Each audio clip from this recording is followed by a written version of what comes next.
Bouger, c'est bon pour la santé, c'est prouvé, on le sait maintenant, on en a parlé dans la dernière édition. Maintenant, est-ce si facile de s'y mettre ?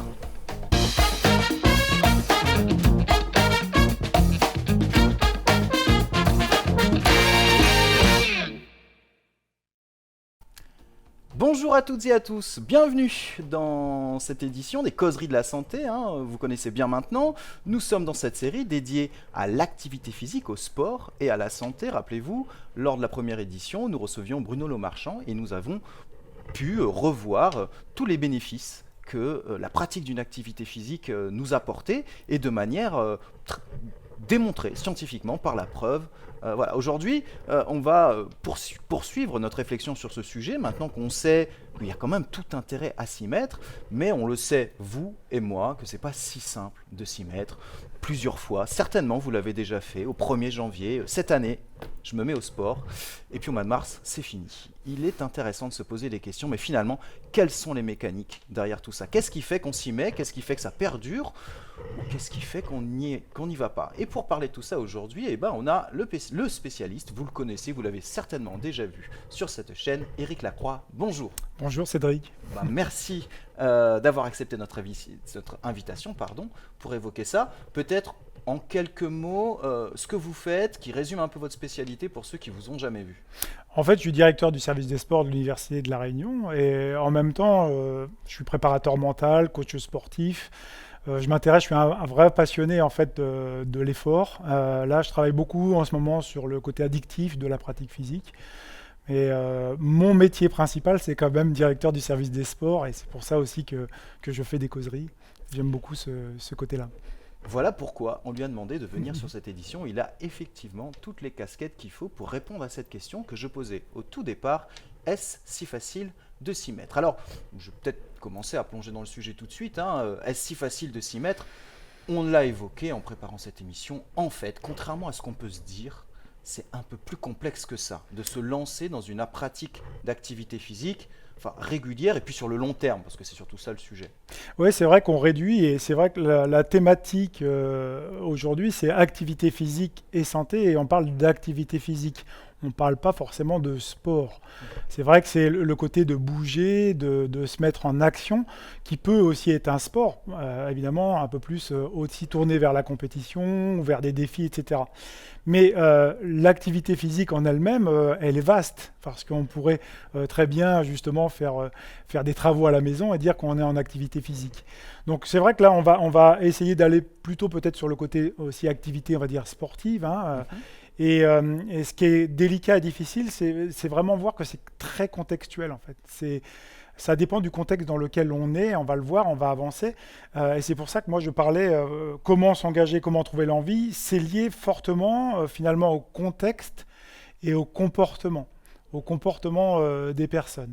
Alors, ce qui est intéressant, là, moi ce que j'ai voulu dire, je démarre souvent par cette phrase, que ce soit dans des coachings sportifs ou dans des préparations mentales, on va dire d'accompagnement mental, c'est qu'en fait, cette phrase, elle me semble très intéressante.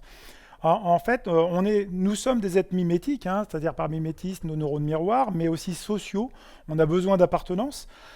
Qui dans un contexte particulier ? Ça, c'est très très important, parce que tout est contextuel. Rien n'est véritablement vrai, parce qu'en fait, selon le contexte, on va produire finalement des émotions, et derrière, on va certainement aussi prendre des décisions. Tout ça, c'est important parce que finalement, dans le contexte d'une activité physique, dans quel contexte on est ? En temps de guerre, on ne fait pas du jogging. Vous voyez, donc voilà, dans certains contextes, on ne peut pas forcément pratiquer une activité physique. Dans un contexte aussi, on parle de santé, de maladie, etc. On va peut-être évoquer de faire une pratique physique, mais laquelle, vous voyez ? Donc tout est contextuel, c'est très très important, et de dire qu'à un moment donné, l'engagement, les comportements vont être liés fortement à ce contexte. Alors déjà, j'entends ce que vous dites, et la première chose qu'on peut se dire, c'est que contrairement à ce qu'on peut entendre finalement tout le temps, ce n'est pas qu'une question de volonté. Finalement, c'est pas si tu veux, tu peux. Ça a l'air de pas fonctionner comme ça quand j'entends ce que vous dites. Alors, il y a un fort débat, et c'est vrai qu'on pourrait en discuter, on ouvre une boîte de Pandore, mais c'est ce côté, si vous voulez, moi j'ai une phrase aussi, une sorte de punchline. C'est-à-dire qu'on est responsable de notre santé, mais on n'est pas coupable. Oui. On culpabilise beaucoup les gens, en fait. On leur dit qu'il faut qu'ils s'occupent de leur santé mentale, qu'ils s'occupent de leur santé physique, en les culpabilisant. Mais ce qui est important, c'est de les rendre responsables. Et il y a des contextes aussi. Il y a un contexte politique, économique, etc. Donc aussi, si on met des moyens, je vous disais, c'est contextuel. Si on met des moyens pour permettre à ces personnes de pratiquer, de faire de l'activité physique, évidemment, certainement que certains vont devenir peut-être responsables. Mais attention aussi à dévier sur le côté de culpabiliser en fait les personnes en disant tu dois faire ça, etc. Ça peut devenir aussi des injonctions. Oui, on le verra. On a l'émission suivante qui évoque plutôt la question de pratiquer une activité physique quand on a une pathologie. C'est ce qu'on verra avec la prochaine invitée. Finalement, cette question de contexte, bien sûr, il y a la responsabilité individuelle. Ça, on ne pourra jamais s'en défaire. Mais ça reste quand même complexe parce que finalement, et on le verra, et c'est la question que je viens de vous dire, finalement, dans cette complexité, qu'est-ce qui est en jeu, en fait? Ce qui est en jeu, j'ai mis une petite slide pour se permettre de voir que en fait, la complexité contextuelle, vous voyez, c'est ce côté du mindset. On parle beaucoup de mindset dans l'accompagnement mental, mais aussi pour le sportif. Quand on accompagne un sportif, une Mindset, personne. on va entendre par ça état d'esprit. Oui, c'est ça, c'est l'état d'esprit dans lequel on va pratiquer finalement. Donc le tout, c'est de mettre d'abord du sens dans ce qu'on va faire. Du sens, c'est en fait de mettre une finalité et des objectifs, d'ordonner par rapport à ça et de pouvoir contrôler. Vous voyez, mais on peut avoir du sens dans beaucoup de domaines. Je crois que un sociologue comme Bruno Latour disait c'est une sorte de Scooby-Doo avec plusieurs fils. Vous avez un fil qui est familial, vous avez un fil qui va être professionnel, un fil qui va être finalement lié au côté social, les amis, etc. Et là, on voit dans le mindset, on peut avoir plein de fils, vous voyez, qui s'entremêlent de Scooby-Doo, qui soient la vie professionnelle, la vie familiale, la relation amicale, etc. Et j'en passe. Donc il y a énormément de choses. Est-ce qu'on met du sens à un moment donné dans ces données du mindset? C'est-à-dire que du sens pour nous. C'est-à-dire, est-ce qu'on va pouvoir l'ordonner et puis finalement un peu contrôler? En fait, on se rend compte qu'on peut avoir des activités physiques dans ses relations amicales ou dans un projet de vie ou dans une passion. Vous voyez que ça peut être assez divers. Et le mode d'entrée, ce que dit Bruno Latour, c'est une sorte de mode d'entrée dans une vie qui peut être passionnel. On peut aller dans des passions, mais ça peut être aussi tout simplement des relations amicales pour faire de la pratique physique, de l'activité physique ou du sport. Vous voyez, donc c'est là où il faut aussi modérer et qu'on rentre dans un domaine hyper complexe, qu'on parle d'engagement, d'envie, etc. En fait, les clés de cet engagement, si j'entends bien, hein, les clés de cet engagement, elles sont personnes dépendantes en fait. Finalement, c'est pas la même recette pour tout le monde, c'est pas de la même manière que un individu A ou un individu B va s'inscrire dans cet engagement. Oui, c'est ça. Et en fait, il y a aussi la complexité va aussi sur le côté. On parle de la santé physique et vous connaissez très bien ce domaine. Et on le mêle souvent en ce moment et de plus en plus à la santé mentale. Notamment, on le voit dans les collectivités, dans les entreprises. On met les gens face finalement à ce côté, ce versant santé. On voit bien que les deux aussi sont entremêlés. On ne peut pas, à un moment donné, la santé, c'est un concept qui est apparu après-guerre, dans les années 48-49, sur lequel on a vraiment mis un axe aussi sur la santé mentale dès 49. C'est-à-dire que ce côté de la santé mentale, on l'a fait parce que c'est aussi un problème de santé publique. Et on l'a aussi encore beaucoup mis en évidence en ce moment, après le Covid, mais ça a toujours existé. Les deux vont de pair. C'est-à-dire qu'on ne peut pas, à un moment donné, scinder la santé mentale de la santé physique. Les deux vont ensemble parce qu'elles imbriquent énormément de choses. Aussi bien sur le côté de l'activité physique, vous voyez, alors j'ai mis des termes un peu génériques, mais ça va de la confiance en soi, des pensées, etc., qu'on va avoir, du plaisir à pratiquer, de la reconnaissance, du mimétisme, qu'on a vu un petit peu tout à l'heure dans le mindset. Les deux sont très, très impliqués, et donc, ce que j'aime à dire, c'est-à-dire qu'à un moment donné, la personne, elle va rentrer dans un schéma où elle va faire bouger son corps, il va réagir, mais d'un autre, il a besoin que son cerveau prenne des décisions parce que son cerveau est prédictif. On a toujours besoin d'anticiper. C'est dur d'être dans l'instant présent. On a toujours besoin de se projeter. Et donc là, on est sur le côté de l'envie, vous voyez. C'est-à-dire comment, à un moment donné, se lancer à se motiver dans une activité et en même temps, comment faire bouger son corps parce qu'il a besoin de bouger. On va y revenir après, mais c'est ce côté de la principe de l'hormèse. Oui, parce que finalement, comme je l'évoquais en plaisantant tout à l'heure, j'évoquais ce qu'on se dit au 1er janvier. Hein, je vais faire du sport cette année, je me lance du sport. Donc l'envie, elle est là à ce moment-là. Elle est là. La question, c'est beaucoup. Au mois de mars, on l'a oublié, cette résolution. Du coup, cette envie, elle passe. Et finalement, qu'est-ce qui fait? C'est quoi le mécanisme qui fait qu'elle peut rester alors finalement, le terme qui me vient, c'est comment la motivation peut perdurer. Alors la motivation, vous l'avez très bien dit, puis on en a discuté en off, les salles de sport font un chiffre énorme en fait avec les personnes justement qui vont s'engager et qui vont pas perdurer. Ouais, bah oui. Et ça, c'est un peu catastrophique, mais en fait, on va demander un plan à l'année, de se projeter à l'année. Donc on va amener une sorte de finalité, mais qu'on n'est pas capable d'ordonner, de contrôler. Donc finalement, on va s'inscrire parce que la motivation première, c'est se dire « Ah, je vais faire attention à mon corps, et ça va me faire du bien aussi à ma tête, etc. Donc je vais m'inscrire dans une salle de sport. » Sauf qu'à un moment donné, on est pris dans un flot du mindset, comme on voit, avec tous les petits Scooby-Doo, la vie professionnelle, la vie sociale, etc. Et finalement, on met de côté, on dit, et on fait ce qu'on appelle finalement, vous savez, hein, le côté de laisser, je ferai ça demain. Vous voyez, et procrastine. Exactement, je cherchais le terme, c'est on procrastine. Et finalement, ça procrastine en permanence. Vu qu'il existe toujours un lendemain. Exactement. Et donc, ce qui est très très important, c'est de pouvoir à un moment donné mettre du sens vraiment dans la pratique de l'activité physique. C'est-à-dire vraiment, quelle est ma finalité? De bien apprendre à savoir ce qu'on veut réellement, les objectifs. On peut être accompagné aussi à ce moment-là. Hein. Il y a des organismes, des coachs, et surtout de l'ordonner et de pouvoir la contrôler. C'est-à-dire qu'il n'y a pas besoin, on l'avait vu dans une émission avec vous sur la santé, de faire 1 heure par jour. Le principe de l'hormèse, c'est d'amener des petites doses de stress au corps pour qu'il puisse réagir et s'adapter. On est bien fait quand même, on s'adapte, mais on peut lui amener des petites doses. Ça peut être 10 minutes, 15 minutes par jour ou tous les 2 jours.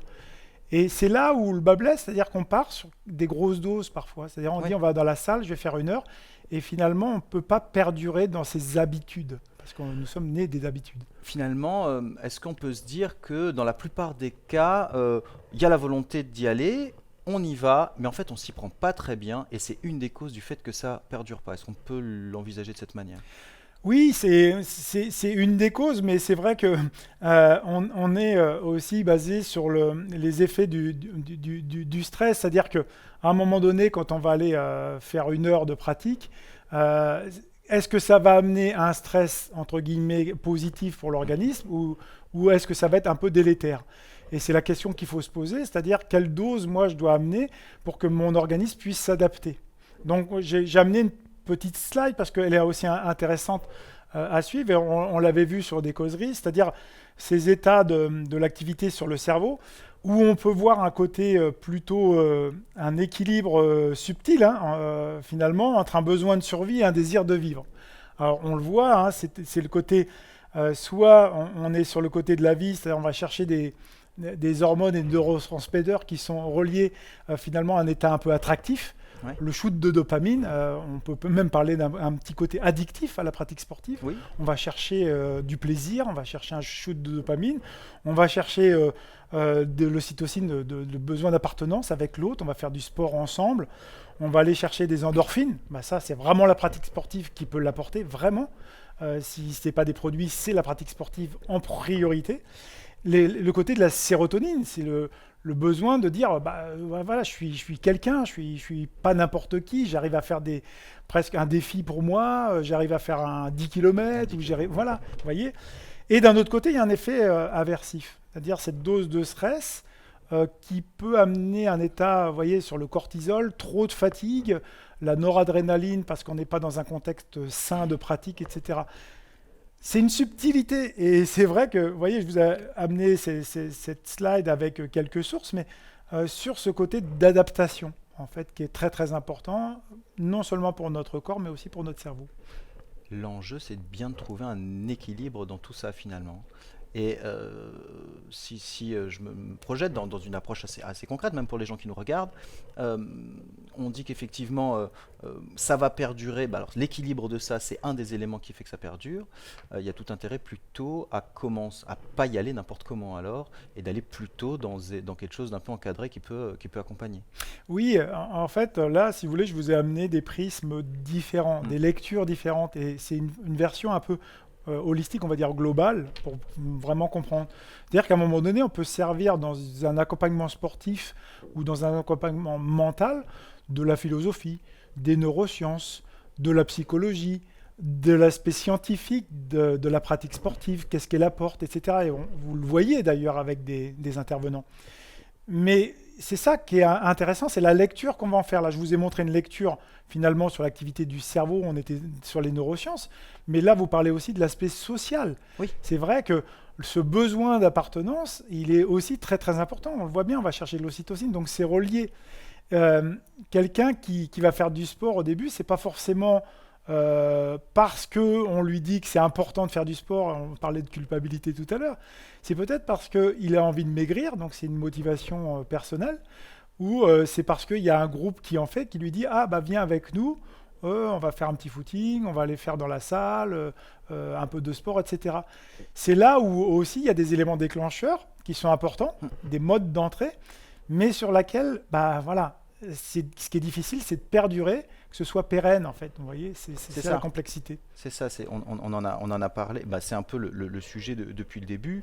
Les déclencheurs, ils peuvent être multiples. Vous en avez cité trois, hein. Ça peut être social, c'est une opportunité de passer un moment avec des gens.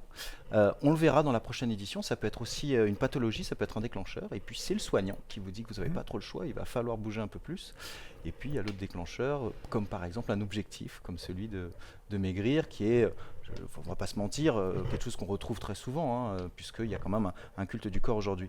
Mais on va rester un peu sur ce sujet, parce que je pense que l'idée, c'est essayer de comprendre, parce que tout le monde va se reconnaître un peu dans une de ces trois situations, mais qu'est-ce qui fait que ça perdure? Alors, est-ce qu'on va chercher du côté de l'accompagnement mental des sportifs de haut niveau peut-être? Enfin, où est-ce qu'on va chercher? C'est quoi les mécanismes qui fait que on va passer le stade des 3 mois ou des 4 mois et que ça va durer 1 an, 2 ans, 3 ans? Alors, ce qui est intéressant, et c'est vrai, on est vraiment sur le côté pérenne, et de se projeter, c'est toujours difficile.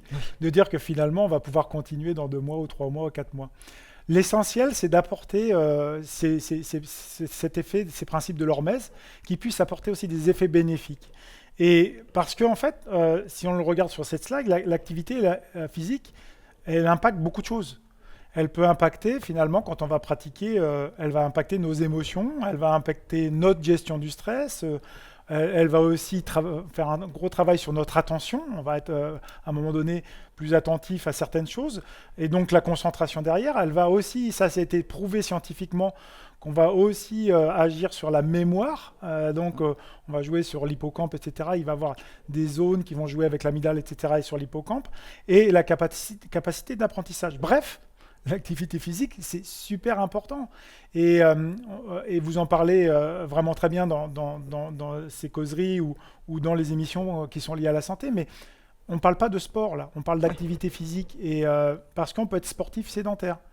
On Oui. peut finalement faire une demi-heure ou 1 heure par jour de sport, mais si on est resté, voyez, 6 heures, 7 heures, 8 heures sur sa chaise, bah, on peut être sportif sédentaire et c'est pas bon. Donc il va falloir en fait que ça impacte aussi beaucoup plus de choses et que ce soit beaucoup plus pérenne, aussi bien dans la journée qu'au fil du temps. Donc il y a l'effet journée, il y a l'effet semaine, il y a l'effet mois, il y a l'effet mensuel, etc. Et on est vraiment sur un principe de l'hormèse qui est important. Ce qui est important aussi, c'est d'apporter cette dose de stress, parce que le stress, on le connote souvent très négativement, mais il est aussi fondamental pour nous faire adapter, nous faire progresser aussi dans ce sens-là. Alors effectivement, donc ce que j'entends aussi, et du coup c'est intéressant et c'est satisfaisant pour nous qui faisons ces émissions, parce que je reprends ce que vous disiez tout à l'heure, il y a aussi une histoire de sens, c'est-à-dire quel sens on donne. Moi ce que j'entends dans ce que vous dites, c'est que ce qui peut faire perdurer justement, en revenant sur la slide qui était juste précédente, Mhm. c'est aussi donner du sens à ça et finalement prendre conscience que cette activité physique, elle nous apporte les exemples qu'on voit là, hein, la gestion du stress, les émotions, l'attention, la concentration, la mémoire. Prendre conscience de ça, ça peut être aussi un des facteurs qui peut faire que ça perdure. Oui, tout à fait. La prise de conscience elle est fondamentale. Et ce que vous dites, c'est aussi très très important. La portabilité de la conscience, elle est minime. Si on se réfère à Antonio Damasio, il va dire qu'à un moment donné, on met en place énormément de choses d'un point de vue émotionnel d'abord, et puis après, la conscience, elle est très minime, ce qu'on va prendre comme décision derrière. En fait, on a beaucoup de routines, d'habitudes. L'homme, en fait, c'est un être d'habitude. On a énormément d'habitudes. Est-ce qu'elles sont bonnes, pas bonnes? C'est pas à moi de juger. C'est en fait à nous, à un moment donné, d'en prendre conscience, de se responsabiliser là-dessus. Mais par exemple, les habitudes, on parle de stress. Je vous ai amené des petites choses, mais euh, les stress, c'est pas forcément négatif. Et on prend comme une habitude de dire, ah, faut pas être stressé. Mais au bout du compte, il y a énormément de stress, qui soient, vous voyez, physiques, comportementaux, émotionnels, psychologiques. Et nous, on a englobé souvent la notion de stress sur quelque chose de négatif. Alors, c'est le stress au travail, etc. C'est dangereux parce qu'en fait, non, le stress, quand vous faites une activité physique, il y a un petit stress qui va se mettre en place et qui est bon pour l'organisme. Quand vous le sortez d'une zone de confort, par exemple, vous êtes bien content quand vous allez parler en parole, enfin, parler en public, pardon, la parole en public, etc. Il y a un stress. Mais Avant qu'on démarre cette émission, exactement. il y a bien un Mais, petit mais stress. derrière, on est content. Vous voyez, d'un point de vue comportemental, il y a un certain plaisir à avoir réussi quelque chose ou se remettre en question derrière pour travailler derrière. Donc, toutes ces petites doses de stress sur ces principes de l'hormèse, ils sont vraiment fondamentaux à comprendre.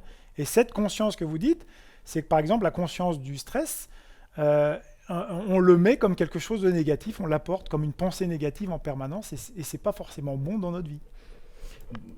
Alors je parlais de satisfaction tout à l'heure en évoquant ça, c'est que on peut considérer même qu'en faisant cette émission, en mettant ces connaissances accessibles à tous, permet à chacun finalement de l'intégrer et peut-être d'avancer sur cette question de prise de conscience, et ça peut contribuer à les faire perdurer dans leur pratique. Bah, l'idée de ces causeries, c'est ça aussi. Hein. Bah Ce que vous évidemment. faites aussi sur l'aspect santé, c'est à un moment donné d'avoir un autre regard, une autre fenêtre de tir pour dire voilà, oui, le stress, bah, finalement, oui, j'en provoque un peu tous les jours. J'en ai. Et je vous ai apporté aussi cette slide-là, parce que c'est-à-dire que pour moi, il est fondamental, vous voyez, ça pourrait être au travail, hein, dédramatiser la notion de stress et l'accompagner par l'activité, ça peut être aussi quelque chose d'intéressant. C'est-à-dire le stress, il est indispensable, il est mis, hein, tout comme l'eau, c'est indispensable à notre survie. Et donc, c'est pas non plus une émotion, le stress, c'est quelque chose de physiologique. Et le corps va réagir avec cette réaction physiologique. Et derrière, c'est l'état émotionnel qu'on va mettre. C'est-à-dire que si on a peur, bah, c'est important de pouvoir se sauver ou de combattre. Vous voyez, quelque chose Oui. qui arrive. Mais derrière, il y a un état émotionnel. Est-ce que je reste avec la peur? Bah oui, c'est un état émotionnel. Est-ce qu'il est bon, pas bon? Est-ce qu'il est délétère? C'est ça qu'il faut se prendre conscience à un moment donné. Dire que, par contre, l'état émotionnel, le stress physiologique, il est bon. Et c'est ce qu'on retrouve un peu dans la pratique physique. Donc il faut de temps en temps donner encore des doses un peu de stress et surtout l'accompagner. C'est ça, il faut le comprendre, l'accompagner, etc. Et dans notre société, on a tendance justement à vouloir responsabiliser la personne, le culpabiliser. Ah, faut pas que tu sois stressé, donc fais de l'accompagnement, etc. Et on a du développement personnel. Mais au bout du compte, on ne se responsabilise pas nous-mêmes non plus. Et parce que se responsabiliser, c'est comprendre aussi ce qu'on fait. Voyez. Mais cet accompagnement, en fait, on va le trouver où? Est-ce que c'est par exemple uniquement chez, vous parliez des choses que vous faites, vous êtes préparateur mental, est-ce que c'est uniquement dans cette voie-là? C'est quelque chose qu'on va trouver, ou peut-être les différents encadrants d'activités physiques et sportives sont un petit peu outillés pour ça, ou c'est quelque chose qui manque encore aujourd'hui, qu'il faudrait développer plus largement? Ah, il y a peut-être encore des petits manques, mais je pense que le groupe, déjà, le collectif, de s'orienter vers les personnes sur lesquelles qui ont une connaissance, et aussi la personne elle doit faire aussi une sorte d'état de métacognition. c'est-à-dire essayer de comprendre ses propres pensées. Ça, c'est un gros travail qu'on ne fait pas forcément non plus à l'école Oui. ou qu'on ne fait pas forcément tout le temps voilà, dans le cursus. Hein. Mais la métacognition, c'est fondamental. C'est-à-dire c'est de prendre des lectures, d'avoir, par exemple, vous avez un thème sur le stress ou le sommeil, bah, vous allez lire plein de choses, énormément de choses. Une émission, un livre, discuter avec quelqu'un, qu'est-ce qu'il en pense, etc.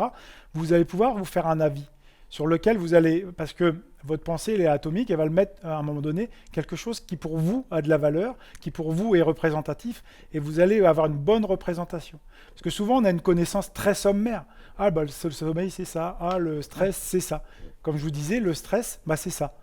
Bah non, c'est beaucoup plus complexe, et peut-être de travailler pendant des semaines, des mois, ou voire des années, à avoir des petits ouvrages, et puis se former là-dessus et d'aller aussi chercher la connaissance avec des gens qui sont spécialistes, plus ou moins de sujets sur lesquels qui vous passionnent. Et l'activité physique, c'est vrai que les profs EPS, les gens qui accompagnent les coachs sportifs, voilà, c'est important d'avoir aussi des regards et d'essayer de les questionner. C'est peut-être le moment pour moi aussi de rappeler la possibilité, si le sujet vous intéresse, justement, on évoquait que les causeries de la santé, ces émissions, ou même les autres émissions des web TV universitaires sont aussi là pour ça, en termes d'accès à la connaissance. Donc n'hésitez pas, hein, le portail de l'Université numérique de La Réunion ou les chaînes YouTube, vous pouvez revenir sur les émissions précédentes et puis bien sûr être présent sur les émissions à venir, dont c'est le but. Alors si je résume un petit peu de manière très schématique et synthétique, et c'est ce que j'entends moi. La question que j'ai posée au départ, est-ce si simple de s'y mettre? En tout cas, c'est complexe, mais pas tant que ça. S'y mettre, c'est une chose. Peut-être qu'un petit déclencheur, c'est ne pas simplement aller dans la salle de sport, ou ne pas simplement plonger dans ses baskets, c'est aussi s'intéresser davantage aux effets, aux mécanismes, se documenter, augmenter sa connaissance. C'est quelque chose qui participe à faire perdurer la démarche. Ouais, ça, non seulement ça peut perdurer la démarche, mais en même temps, ça peut aussi inciter à une notion de plaisir. Et le plaisir, c'est quelque chose dont on parle énormément dans l'accessibilité justement et la motivation à perdurer, à continuer une activité. Et je pense qu'il faut la mettre vraiment en avant. Sans que ça devienne addictif, hein, sans que ça devienne une Oui. forte... Mais on pourrait être dépendant à l'activité physique, pourquoi pas, ça serait une bonne chose, je pense. Ouais. Si ça tombe pas dans l'addiction et que ce soit délétère, en fait, qu'il n'y ait pas des effets nocifs de la pratique. Donc la motivation, en fait, c'est aussi un schéma complexe, hein, c'est-à-dire que, vous le voyez ici, on a déjà parlé dans une causerie, parce que là, on est aussi dans un milieu universitaire, il faut aussi comprendre qu'au niveau neurosciences, ça se passe voilà, dans des zones qui sont très vastes, notamment sur l'aire tegmentale ventrale. Mais en fait, vous avez un centre de la mémoire qui est l'hippocampe et qui est fortement relié à l'amygdale. Je pose souvent la question à des personnes qui sont assez âgées, est-ce que vous vous souvenez où vous étiez le 11 septembre 2001? Bah, la plupart vont vous répondre oui, exactement, je savais. Mais comment ça se fait que vous n'êtes pas capable de savoir combien vous étiez où, par exemple, le 15 novembre 2007? Ah bah là, non. Donc, ça veut dire que finalement, l'amygdale, le choc émotionnel, est très fortement à côté de l'hippocampe, c'est-à-dire la zone de la mémoire. Donc, si on vous dit qu'on vous donne finalement une injonction, bah, t'es gros, tu seras jamais sportif, ou des choses comme ça, vous pouvez imaginer que aussi ça va être très dur. Et là, peut-être qu'il y a un accompagnement aussi mental et des personnes autour qui vous permettent de sortir de ce schéma-là, parce que ça a été fortement ancré, et c'est pas un plaisir en fait, c'est pas une récompense après d'aller faire une pratique physique ou une pratique sportive, parce qu'on vous a dit que c'était pas bon pour vous, quoi. Vous l'avez inscrit fortement dans votre cerveau. Ah oui, c'est ça, c'est-à-dire que l'émotion générée par C'est ça. ces injonctions qui viennent de l'extérieur, l'exemple sur t'es gros, le sport c'est pas pour toi, répété, ça vient finalement modifier l'image du sport et du coup le sport sera toujours associé à une émotion négative. Tout à fait, c'est ancré, fortement ancré, mais on peut aussi soi-même se la créer. Hein. C'est-à-dire, Oui. je ne suis pas capable, donc là, on est sur le côté de l'auto-efficacité, de la confiance en soi, sur l'estime de soi. Voilà, donc il y a beaucoup de choses. Mais je crois que pour trouver la motivation, je vous ai aussi mis une petite slide, c'est-à-dire qu'on commence à travailler là-dessus aussi. C'est-à-dire, par exemple, trouver la motivation pour aller courir. Il y a vous voyez pas mal de référents, de paramètres qu'on évoquait dans ce début d'émission. Et vous le voyez sur une étude assez récente. Hein. Qu'est-ce qui permet de se motiver pour aller faire un marathon pour des coureurs voilà. Eh bien, vous voyez qu'il y a pas mal de choses. Il y a l'aspect psychologique, il y a l'aspect du sens de la vie, on en parlait, l'adaptation physiologique, l'estime de soi, de se réaliser aussi, trouver du sens aussi là, par rapport à ça, une sorte de quête, d'un chemin à quelque chose, parce que on a horreur du vide et on peut angoisser à l'idée du vide. Du côté social, on parlait de l'appartenance, la filiation, etc. Et le côté physique, la perte de poids. Il y a plein de modes d'entrée. C'est ça qui est intéressant dans cette étude et ce qui va aussi certainement conclure aussi l'émission. C'est-à-dire que voilà, ce qu'on a mis en début, on le voit bien que dans les recherches maintenant, on n'est pas sur une seule recherche. On va à une recherche un peu plus globale, un peu plus, vous voyez, ouverte sur des champs, même sur des points de vue psychologiques. Alors, on n'est plus que dans le physio, on n'est plus que dans les neurosciences, on n'est pas forcément que dans le côté psychologique. On ouvre des domaines beaucoup plus vastes. Finalement, on disait au début que c'était complexe, et j'ai presque envie de dire après tout ça que, heureusement, finalement, que c'est assez complexe, parce que ça permet finalement à chacun d'y trouver son chemin. C'est un peu comme ça qu'on peut l'entendre aujourd'hui. Oui, c'est une phrase aussi un peu qu'on évoque. Moi, je suis dans le milieu du trail, de l'ultra-trail. J'ai discuté avec Olivier sur une discussion et c'est un peu à chacun son extrême, par exemple. À un moment donné, il y a des personnes qui vont s'inscrire sur des grandes courses, des personnes des plus petites courses, mais c'est leur extrême à eux. C'est-à-dire qu'il ne faut pas ne valoriser que la grande course, il faut valoriser la quête de la personne parce qu'elle va optimiser au maximum son potentiel physique, psychologique, etc.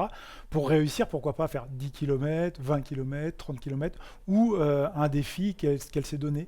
Celui par exemple de perdre du poids ou autre, de combattre une maladie par exemple aussi. Cette idée de la quête individuelle et personnelle de chacun, c'est une belle façon de conclure cette émission.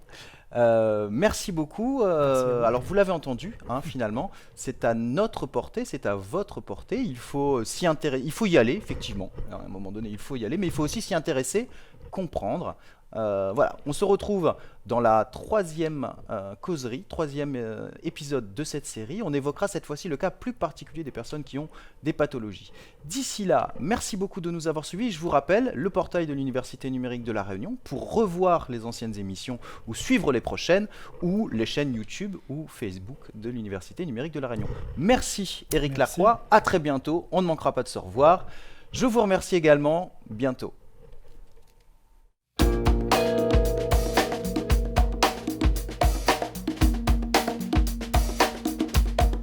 Thank you.